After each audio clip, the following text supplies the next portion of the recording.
So moving through our series in Proverbs, we're finding ourselves right now in Proverbs chapter 2.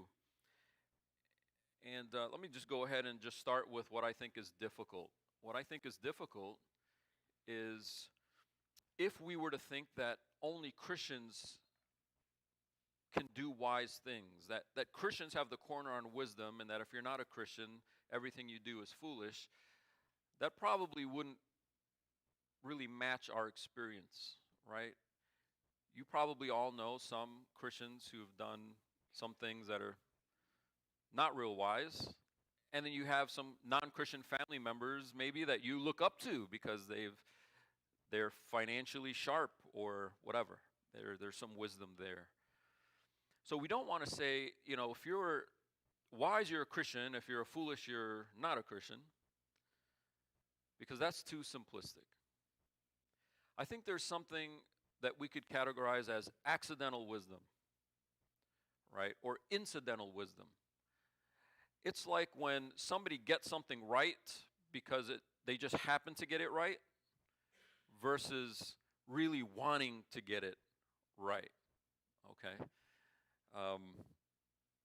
When the Proverbs talk about wisdom, they're not saying no one else can do wisdom, but there's the pursuit of wisdom that is the Christian. The follower of God doesn't just receive wisdom sometimes or sometimes does wise things, but it's the pursuing of it. So I want you to think of wisdom more as the identity of the person, not so much as the individual acts that a person does. Someone can do a wise thing and they are still a fool. The person that is wise, that Proverbs talk about, is wise not because they do a wise thing here and there, but because in their innermost self, they pursue it. Okay, they pursue it. I want you to see that right away. Let's get into the verses quickly. We're going to do all of chapter 2, but let's hang out in the first 5 verses to start.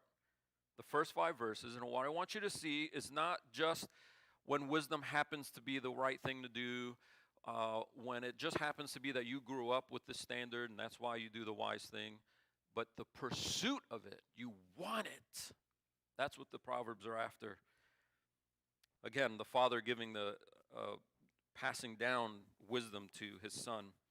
Verse 1, my son, if you receive my words and treasure up my commandments with you, making your ear attentive to wisdom, and inclining your heart to understanding. Yes, if you call out for insight and raise your voice for understanding, if you seek it like silver and search for it as for hidden treasures, then you will understand the fear of the Lord and find the knowledge of God. You see that he is not saying if you do the wise thing once in a while, if you get certain actions right, but it's the pursuit of it. And what is the result? Verse 5, then you understand the fear of the Lord and find the knowledge of God. Here's what the case I want to try to make with you this morning. I don't think these verses are saying if you seek really hard for wisdom, then God will be like, okay, and then grant you wisdom and knowledge of God. Okay? If I needed to seek for wisdom in order to find God, well, first of all, that means I have to in some way earn my salvation. But the real dilemma is it wise to want to seek it? Yeah. So why do I seek it and then get it? Or you could put it another way, when you think of the sort of theme verse of Proverbs, chapter 1, verse 7, and then you see it again in chapter 9, verse 10, 1, 7, and 9, 10, you can highlight those two because those are like the theme passage. And remember that right there is made really clear what is the beginning of wisdom. The start of it, the very beginning of wisdom is the fear of the Lord, right? So the beginning of wisdom, where you begin, is to fear the Lord. When you read through the Old Testament, those who had faith, they feared God, and those who didn't have faith didn't fear God. You didn't really have this in between category. So knowing God is fearing God. It's the same reality. So the Proverbs tell us the beginning of wisdom is It starts with God. I fear him. I want to know him. I want to have a relationship with him. That's the beginning, and then you grow from there. Then here you get to chapter 2, and it's going, seek it, pursue it, chase it, and if you chase it, then you'll know God. Doesn't that sound like the reverse? Then you'll fear God. Well, if I was chasing it and wanting it and desiring it, I already kind of feared God in order to chase it and want it. It's like when God, this is written by Solomon, right? You remember when God asked Solomon, I'll give you whatever you want, I'll give it to you. And Solomon asked for wisdom. Remember that? Solomon asked for wisdom. And what did God say? Okay, I'm going to give you wisdom and riches. The irony there is Solomon already was wise enough to ask for wisdom. See? So these verses can't mean, hey, if you chase wisdom, God's going to stand there with his arms folded going, all right, keep coming, keep getting wise. And then when you graduate from Wisdom University, when you finally get the wisdom degree, then God is going to go, okay, fine, let's have a relationship. That can't be true, because it takes knowing God in order to pursue God. So when you read verse 5, you read verses 1 through 5, and it has this if-then. I don't think it means if you secure all these credits, then you will graduate, as in a chronological sequence, right? If you put in your credit card, then you make the purchase. Like this, step 1, step 2, maybe step 3. It's not steps, but they're the same reality. I try to think of ways to explain this, and maybe this is not helpful. I don't know. But think of it this way. You might say you're a traveler. If somebody asks, how would you describe yourself? Oh, I'm a traveler, right? I love to travel. Okay. And somebody asks you, when's the last time you took a trip? And you're like, I think about a decade ago. Where'd you go? Walmart, you know. You left the house? I did. I left the house 10 years ago, you know. You'd be like, you're not a traveler, right? But if you were to say, was the last time you took a trip? I took a trip last week. I collect patches. Here's all my national parks. I collect baseball stadiums. Here's all the tickets in a glass, right? Here's my map, my plan of where I'm going to go, how I'm going to go. I have a packing strategy. I pack better than anyone in the family because I've traveled so much. I know how to pack. I know how to choose the best security line, to get through TSA. I know how to, when I hit the ground, I know how to pick the best spots to eat and those kinds of things. You go, okay, if you know how to do that and you collect patches and you travel frequently and you have all these skills, then you're a traveler. But that's not me saying if you book so many trips, then you're a traveler. I'm saying if that's true of you, you are a traveler. It's not a chronological sequence, but one is the other thing. It's the proof of it, see? Somebody tells you, I'm a gamer. Oh, I love gaming. I'm such a board game geek. And you're like, wow, what do you have? They're like, Monopoly somewhere? I don't know if I have all the pieces. Right? Gamers game.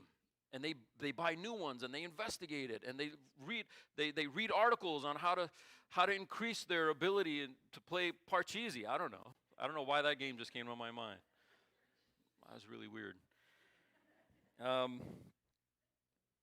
Well, if your closet is chock full of games, and a lot of them are like ones people never even heard of, yeah, you're a board game. Then you're a board game geek. Not because you earned it, but because that is what it is. So I think what the Proverbs are saying here is not if you pursue wisdom, then eventually you earn the fear of the Lord. But the Proverbs are saying if you pursue wisdom, you know what? There it is. Then that's the fear of the Lord then. It is it. So I ask you, are you a wise person? Do you fear the Lord? Do you know the Lord? Now, some of you might be racing to, have I said a prayer? Well, it's not just about did you say a prayer one time, but throughout Scripture, it's what does your life look like? Not to earn it, but being a Christian looks like something.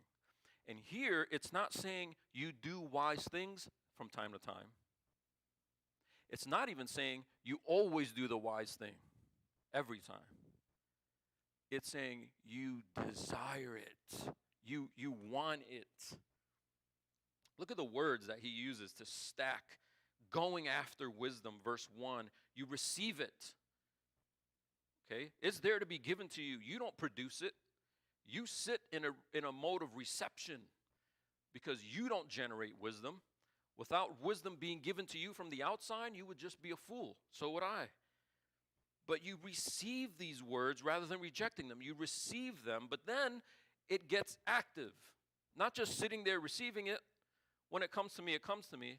But getting up out of your seat and chasing it like you would a treasure, right? You receive my words. You treasure them up.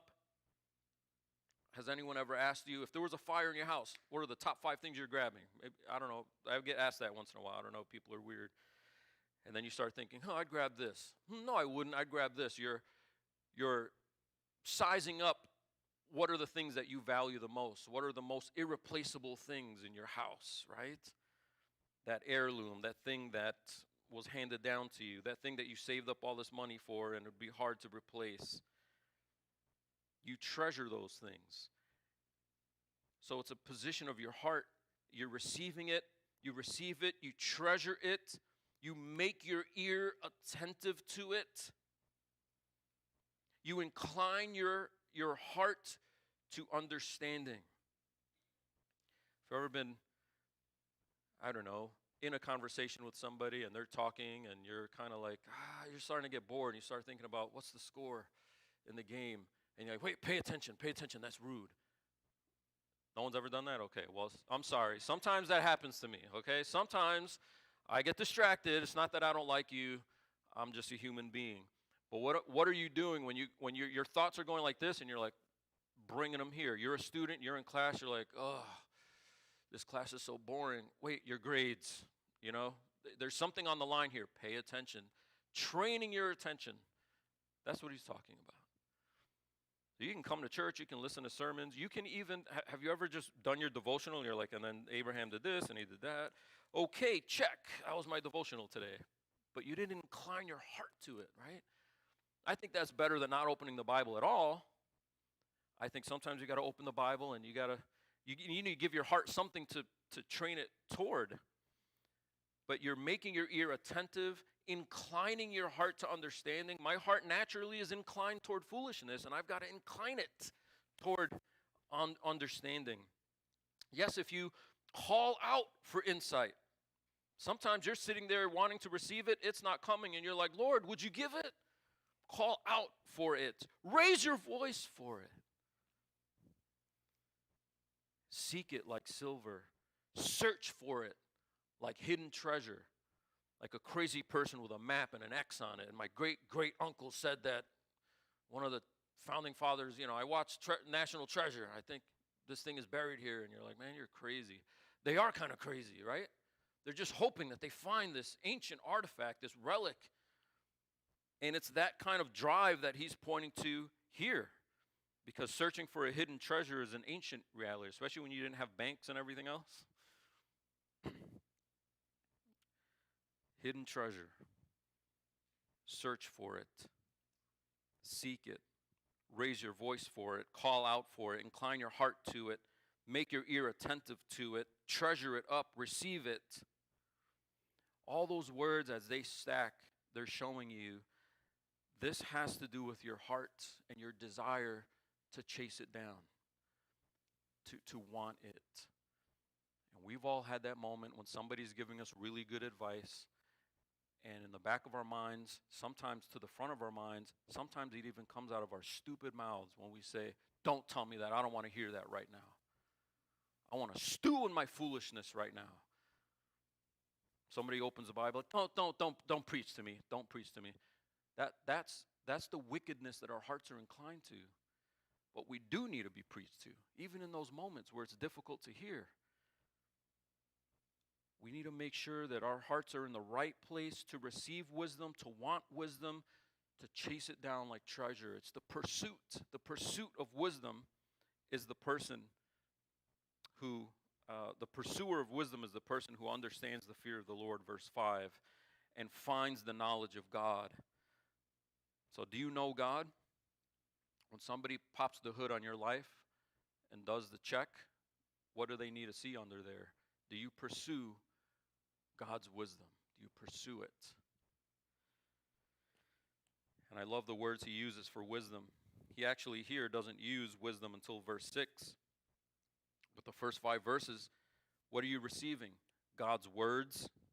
What are you treasuring up? God's commandments. What are you making your, or it does use wisdom in verse 2. Missed that one. Making your ear attentive to what? To wisdom. Inclining your heart to understanding, which he uses twice. He uses understanding again in verse 3. He also calls it insight in verse 3. I didn't see that. Ooh, now I have this insight, right? That's how wisdom works. It's like silver, verse 4. It's like hidden treasure, verse 4. It is wisdom and it is knowledge, verse 5. It's understanding. So that's what we're after. That's what we're seeking. That's what we treasure.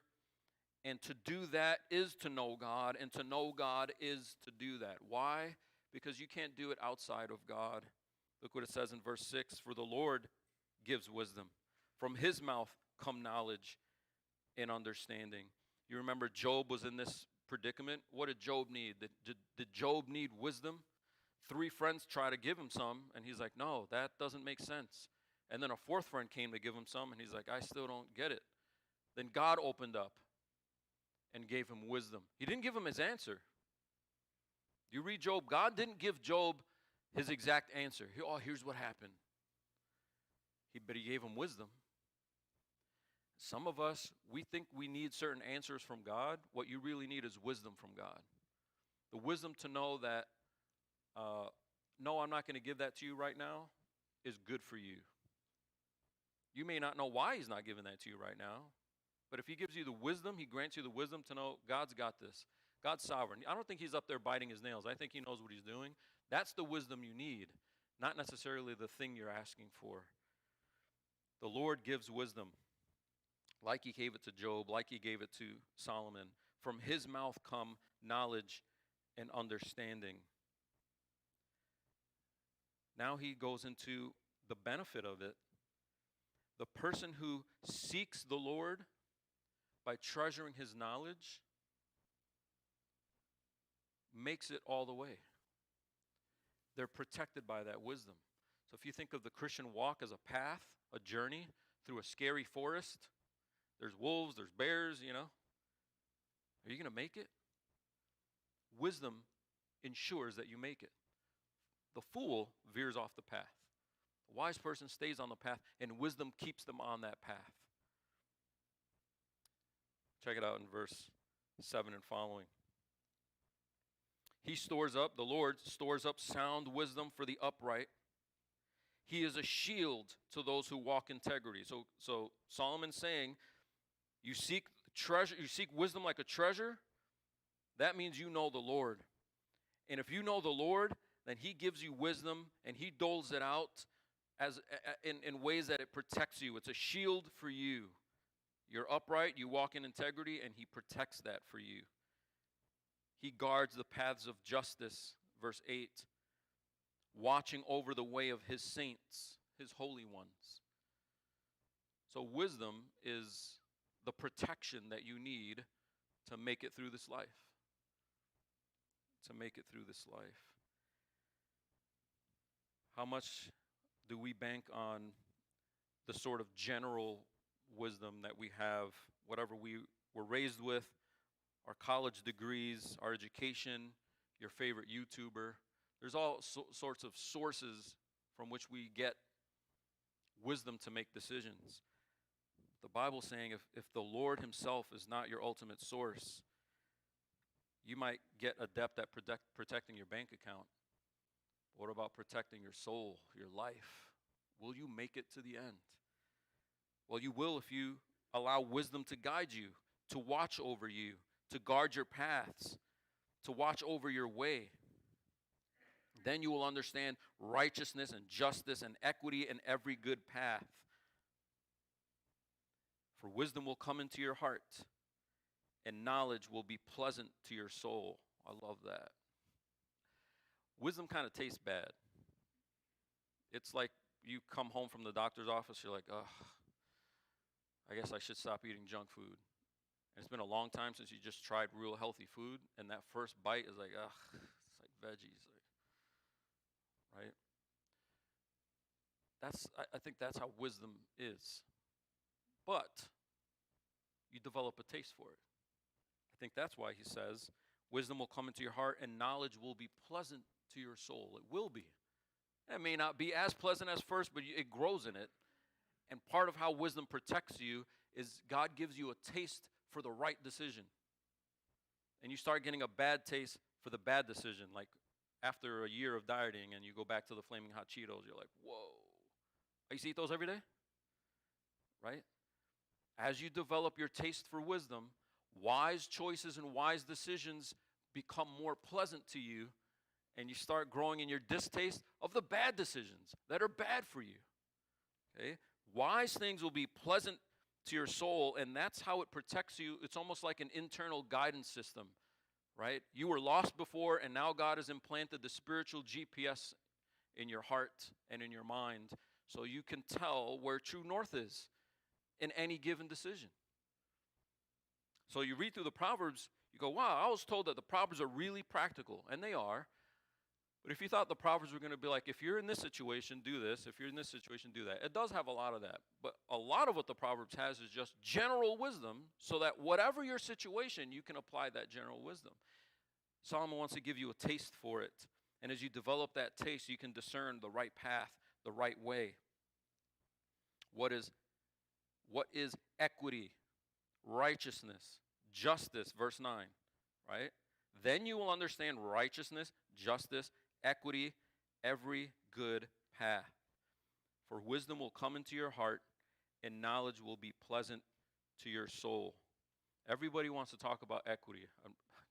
I'm not going to go off, I promise. Everyone wants to, that's the big thing right now is equity, equity, equity. Does God care about equity? Yes. Yes. His way. Right? His way. So the world is going to clamor and tell you this is what's righteous. The world isn't always going to come to you and be like, actually, come do this evil thing. That is going to happen. But oftentimes it's like, you grew up learning that was the righteous thing? No. This is the righteous thing. Can you hear your shepherd's voice in that moment? Not if you haven't been developing a taste for it.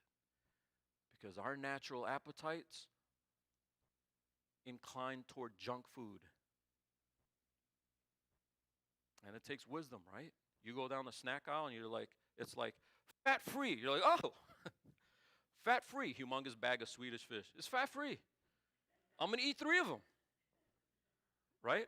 Is that stupid? Yeah, that's stupid. But if you're just like, fat is bad, right? So what does it take to see past that marketing? Wisdom. And it's the same thing. The world is going to come, hey, this is fat-free. This is good. This is equity. This is righteous. And you have to be able to discern, nah, I can smell that. That's going to taste bad. Well, that develops. And then discretion, the ability to choose, make the right choice. Verse 11, discretion will watch over you. Understanding will guard you. Understanding will deliver you from the way of evil, from men of perverted speech. There it is. They twist things. They try to make things sound a different way. They're not saying, hey, come, let's all die. It's, no, this is life. Those are people who forsake the paths of uprightness, to walk in the ways of darkness. They rejoice in doing evil and delight in the perverseness of evil. Men whose paths are crooked and who are devious in their ways. So again, are they out overtly evil? No, it's guised in what is right. Right? So we come to a place in our society where killing a baby is a right. Right? It's wrong to take away my right to kill a baby. So it's the right path made crooked, guised in uprightness. It's perverse, but it's devious. It's not just in your face perverse. They have arguments, and they try to lead you toward those arguments. And then you find yourself living in a place where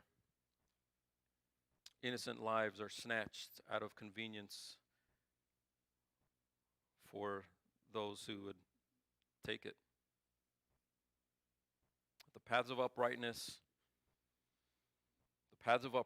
are forsaken in verse 13 for walking in darkness, which is really comfortable because light exposes stuff.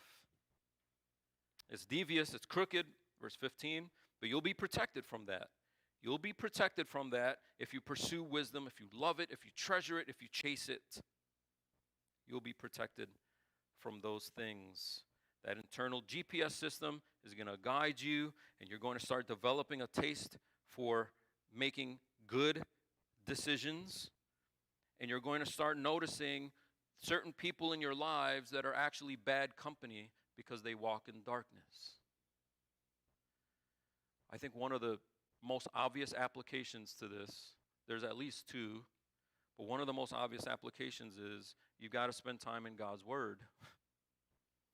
You have to spend time in God's Word. But one of the other applications, I think, is spending time around those that have a better taste in right actions than you do. So some of you are young Christians, or maybe you've been a Christian for a while, but it hasn't been until recently that you've really been pursuing, growing in your knowledge. You've got to get around veteran Christians that have been at this for a while, right? Like you're on this path, and there's some people that they've been hiking for a long time. You can tell by what they wear, how they comport themselves, that they're experienced hikers. You need to kind of get with those people and not the people that are straggling, constantly going off into the forest. Like, that's going to end up being you.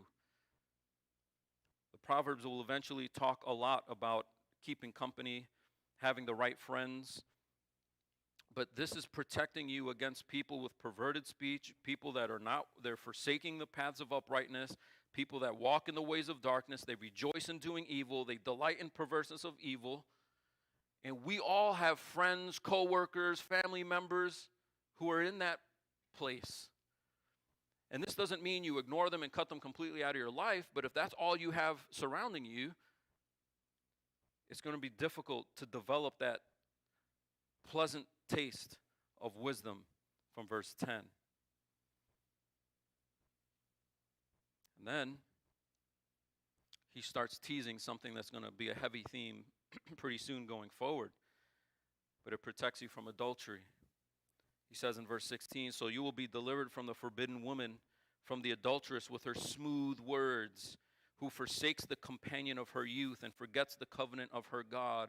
For her house sinks down to the death, and her path to the departed.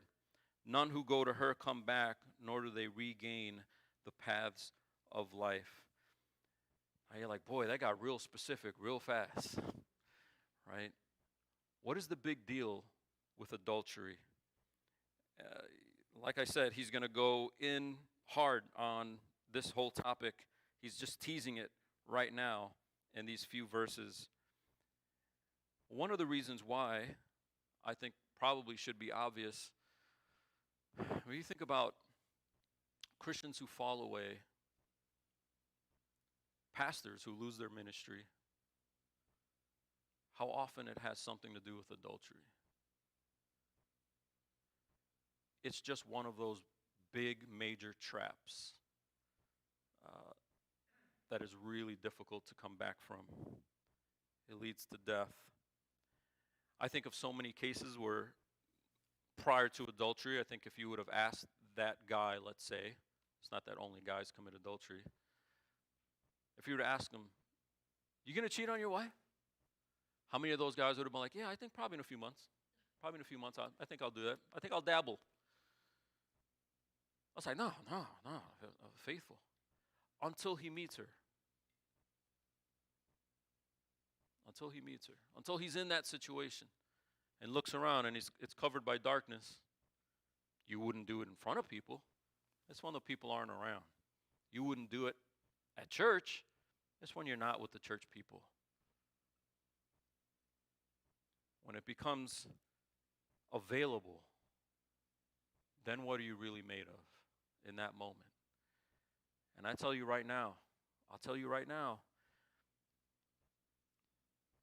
if you're not pursuing wisdom now, when that moment comes, you're not ready for it. I don't care who you are. You're not ready for it unless you're developing wisdom now, pursuing wisdom now, so that when the opportunity comes to deviate from the path of life, verse 19, you don't deviate. Not because you're such a disciplined person, but because the Lord is shaping you, protecting you with wisdom. Your protection is not how much you love your wife. There's going to come a time where you're quite disappointed in your wife. Now where's your protection?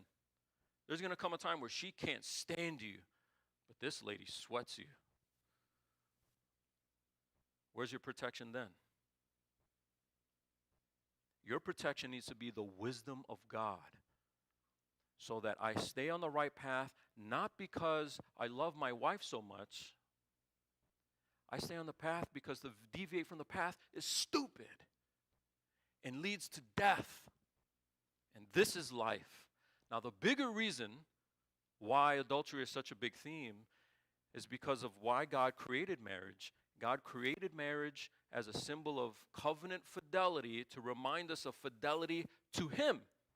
So in a very real way, this isn't really about your wife or your husband as much as it is fidelity to your Savior, fidelity to your covenant God. Adultery is, as the symbol of that, marriage being the symbol of covenant fidelity, adultery is the symbol of what? Walking away from it, throwing it in the trash for convenience, for feelings, for a momentary fling, and then before you realize it, you've gone over the cliff. And I think he's not picking on adultery because Solomon is like, I did so much of it, it's just really terrible, or I don't know. It's not a pet peeve topic for him. I think it's because of what it represents so clearly. The reason why adultery is so wicked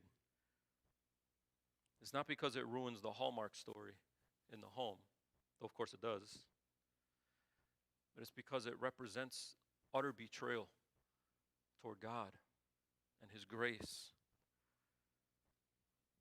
I'll just insert this here, but I think as the Proverbs point out particular blunders and particular sins, and you're sitting there wondering, can I come back from that?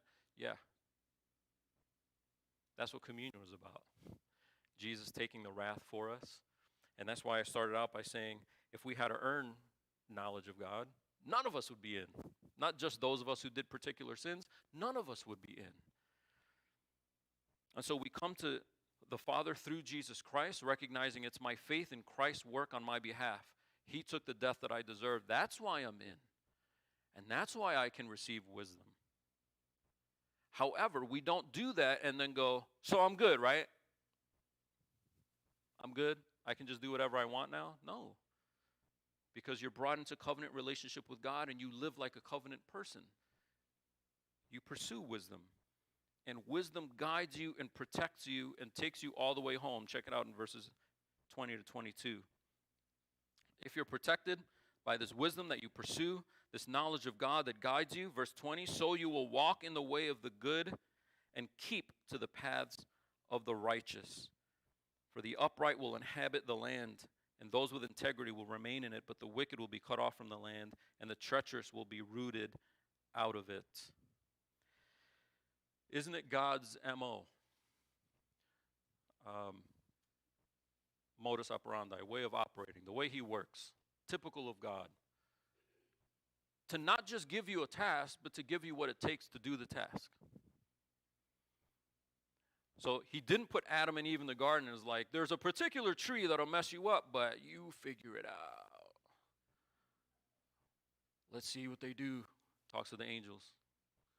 No, don't tell them anything. No spoilers. This is the tree that'll get you in trouble. Listen to me and don't eat it. Follow my words and you won't be in trouble. Disobey my words, big trouble. God's not setting a trap. And in the Proverbs, you're not walking this way going, ooh, I hope I make it. I'm not sure which path to take. Pursue wisdom, and I will guide you with it. I will guide you with the wisdom. You will walk. It reads like a promise. You will walk in the way of the good. You will keep to the paths of the righteous. Will I? Yes.